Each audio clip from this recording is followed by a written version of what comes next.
It began as a bold statement, Donald Trump, confident and ready to command the spotlight. But within minutes, Congresswoman Jasmine Crockett quietly turned the room on its head with calm precision and clear facts. By the time the third question hit, Trump wasn't just behind, he was looking for an escape. The lights were intense, the cameras unrelenting, and the energy in the auditorium was unmistakable. This wasn't your typical political gathering, it was a pressure cooker waiting for a trigger. And that trigger came when Trump leaned into the mic, pointed across the stage, and delivered the line that brought the room to a standstill. "You want a real debate? Let's go." The crowd reacted instantly, half shocked, half intrigued. A wave of murmurs spread, chairs shuffled, and every eye turned to the woman he'd just called out, Congresswoman Jasmine Crockett. Clad in a sharp navy blazer and radiating unshaken composure, Crockett didn't hesitate. She didn't consult the moderators or glance at her team. She locked eyes with Trump and, with a calm voice that cut through the noise, replied, "I was born ready." The atmosphere shifted again, this time with a sense of admiration. Moments ago, it was just another panel filled with practiced answers and planned remarks. Now, it had evolved into something no one anticipated. A spontaneous face-off between two figures with vastly different styles. Trump had been his usual self throughout the evening, dominating the conversation with his signature flair, punctuating responses with pointed remarks, and steering the mood like a seasoned performer. But he clearly misjudged who was seated opposite him. Crockett had stayed mostly quiet, observing and measuring. When her moment came, she didn't just meet it, she took control. The moderators exchanged uncertain glances. This wasn't in the schedule, and there were no rules for what was unfolding. But with the crowd hanging on every second and cameras rolling, they wisely held back. The moment no longer belonged to them. Trump straightened up, thinking he'd caught her off guard. He assumed he was taking control, classic move. But Crockett didn't flinch. She leaned back, crossed her legs, and calmly waited for the first serious question. And in that brief pause, something shifted. This wasn't her first encounter with pressure. As a former public defender, she had faced tougher challengers in more intense environments.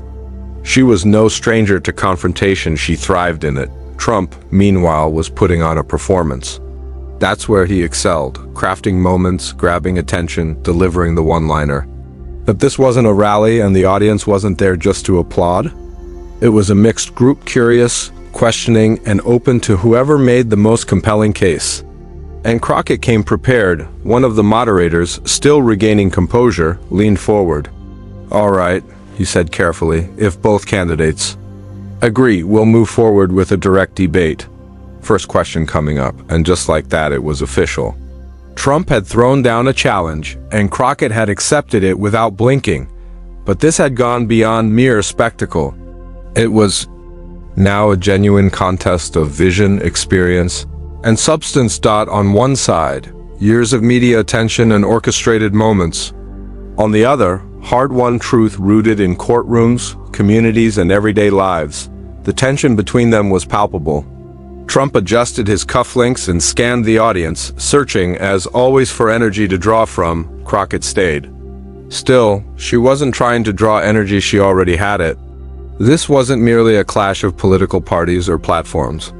It was a showdown between two fundamentally different approaches to leadership. And the audience? They leaned in, not because someone raised their voice, but because, for the first time that evening, they felt something unpredictable.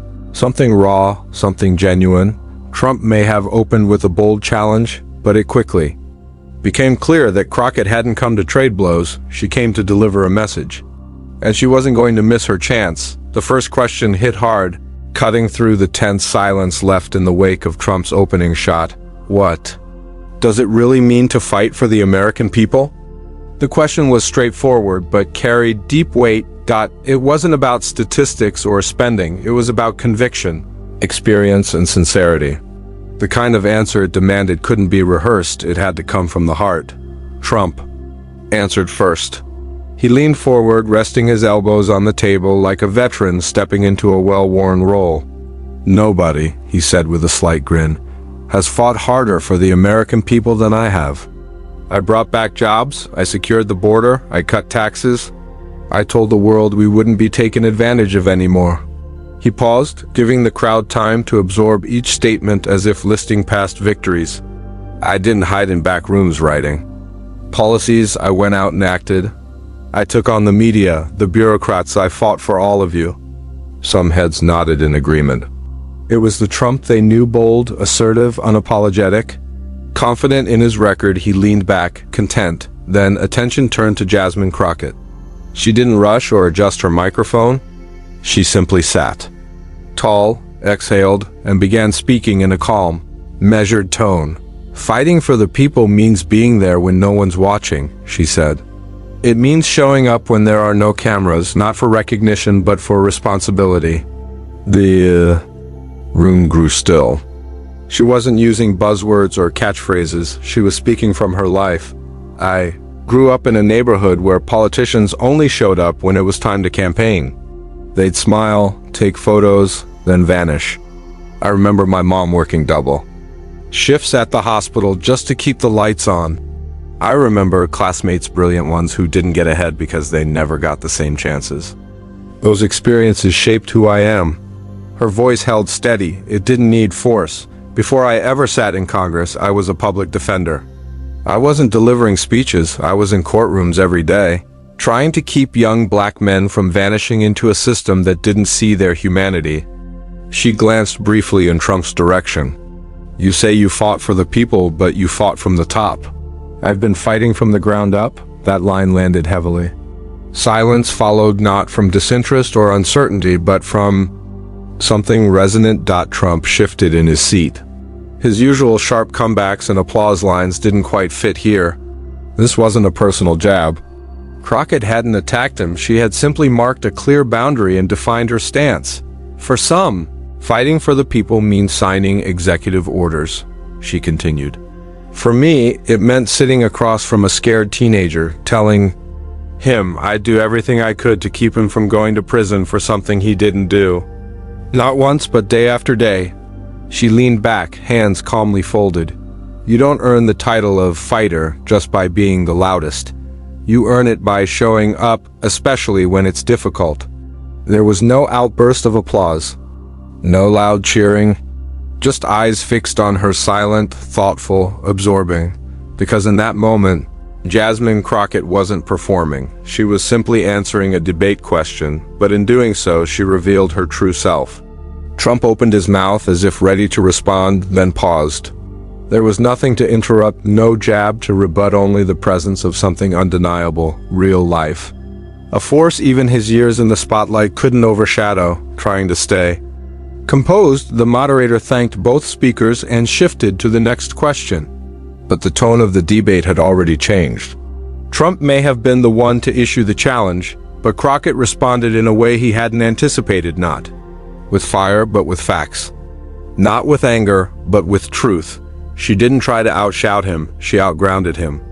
And everyone watching, regardless of their stance, could sense the shift. The moderator, attuned to the moment, didn't dwell. He quickly moved on, his tone sharpened now. "Can you describe a time when your integrity was truly tested under pressure and with real consequences on the line?" It was the kind of question that could back a politician into a corner or expose something genuine, one that couldn't be dodged with vague phrases or rehearsed lines. A real answer was required, or the risk was sounding hollow, Trump responded. First, he squared his shoulders and spoke with the conviction of someone seasoned by conflict. "There were plenty of moments, believe me," he began. "But one of the biggest was during the investigations against me, witch hunts. Total scams. Meant to destroy me politically, financially, personally." He opened his hands, gesturing to the crowd. Most people would have given up. "Sod, this is too much." But I didn't. I stood firm because I knew I was innocent. I kept going. That's what integrity is, not backing down when it gets tough. He looked out over the audience, anticipating the usual wave of applause. It came, but only faintly scattered and polite. The crowd wasn't just reacting anymore. They were evaluating. Now it was Jasmine Crockett's turn. She didn't rush. Instead, she let a pause settle just long enough for the room to feel. The gravity of the question. Then she leaned forward. My integrity was tested long before I ever set foot in Washington. She began softly. I was a young attorney fresh out of law school, working as a public defender. One of my first cases involved a 17-year-old accused of armed robbery. The evidence was weak, a single eyewitness who later admitted they couldn't clearly see anything. But a conviction, that's what the prosecution wanted. She took a breath. This wasn't just a story for her. It was something she had lived through. They offered him a deal, she said. 10 years if he pled guilty. But if he went to trial and lost, he'd face 30. He had turned to her, desperate, unsure. Tell me what to do, he had pleaded. Her voice dropped, soft and steady. I looked at him and saw a scared kid who never stood a chance, and I told him the truth. If you didn't do it, then we're going to fight, no matter the cost. The room was still. No one even coughed. She knew she might lose. She knew. People would blame her if it went badly. But to her, integrity meant standing by someone when no one else will. Not because it's easy, not for praise, but because it's right. She paused, letting the weight of her words sink in. We went to trial, and we won. He walked out of that courtroom a free man. To this day, he still sends messages just to say thank you. She leaned back, giving the moment space to settle. That, she concluded, is integrity under pressure. Not because someone's watching, not because your name is on a building, but because someone's life is in your hands. The reaction was instant and unmistakable. Trump, usually quick to jump in, stayed quiet. It wasn't that he lacked a response. It was that Crockett's answer wasn't political. It was personal, unscripted, honest. Moments like that can't be debated, only heard. And that's exactly what the audience did. Even those who came for a clash were struck by something deeper. Strength wrapped in vulnerability. Crockett never raised her voice. She didn't attack anyone. Yet she changed the tone of the room just by being real. Trump finally tried to recover. I admire that story, he said, forcing a smile. But being president is much bigger than one case. We're talking about nations, militaries, trillions of dollars. That's real pressure. Crockett nodded. And if you've never felt what it's like to have a single person's life depend on your decision, she replied, how can you handle the weight of millions? It wasn't a soundbite, it was a warning. And this time, Trump didn't reply. It was just the third question. But no one knew then that this would be the moment Donald Trump's confidence began to falter. The moderator, now aware of the shifting tide, didn't ease up. He leaned in, carefully reading the next prompt. What would you say to a working-class family struggling to make ends meet? One that no longer trusts either political party. There were no stats, no policy breakdowns, just a direct question, rooted in frustration. A call for something real. Trump, sensing the need to take control, jumped in before the moderator finished. I'd say this, he began, gesturing toward the crowd. You were better off when I was in charge. Prices were lower. Jobs were strong. We had respect on the world stage. You had money in your wallet. That's what matters, not speeches, not feelings, results. He paused, waiting for applause. Some came, but it wasn't the overwhelming response he had expected. He pushed forward, louder now. People are tired of talk. They want someone who can win, who can bring deals back, close the border, keep neighborhoods safe. I've done it before. I'll do it again. It was classic Trump, fast-paced, direct, and filled with punchlines. He ended with a smirk, confident. He had scored. Then came Jasmine Crockett's answer, and everything shifted. She didn't interrupt. She didn't raise her voice. She simply folded her hands and said, "You're right. People are tired. But not just of talk, they're tired of being lied to." The room went quiet. Her words hung in the air. "You keep saying they were better off under you," she continued. "But let's think about that working-class family. Maybe they live in Texas, where I'm from. Maybe they worked 2 jobs and still couldn't afford health insurance. Maybe they had to choose between buying groceries and filling a prescription." Trump scoffed quietly but said nothing. Crockett leaned forward. "Maybe their rent went up. Maybe their kids' school lost funding. Maybe their cousin lost their job when a factory shut down, even after you promised to protect American workers. She didn't flinch, and when they looked for help, she said, they didn't find a president. They found a man on a golf course, tweeting insults. A quiet stir moved through the crowd. It wasn't loud, but it was sharp. Trump's face tightened. The charm had vanished. The smirk faded as he tried to interrupt, blurting out, "That's fake." But Crockett held her ground. "No, sir," she replied firmly. "This isn't fake. This is what I hear in homes across America, not at fundraisers, not in country clubs, but on front porches, in churches, and in community clinics. I don't need a private jet to understand their struggles. I've lived them." At that point, she wasn't just debating.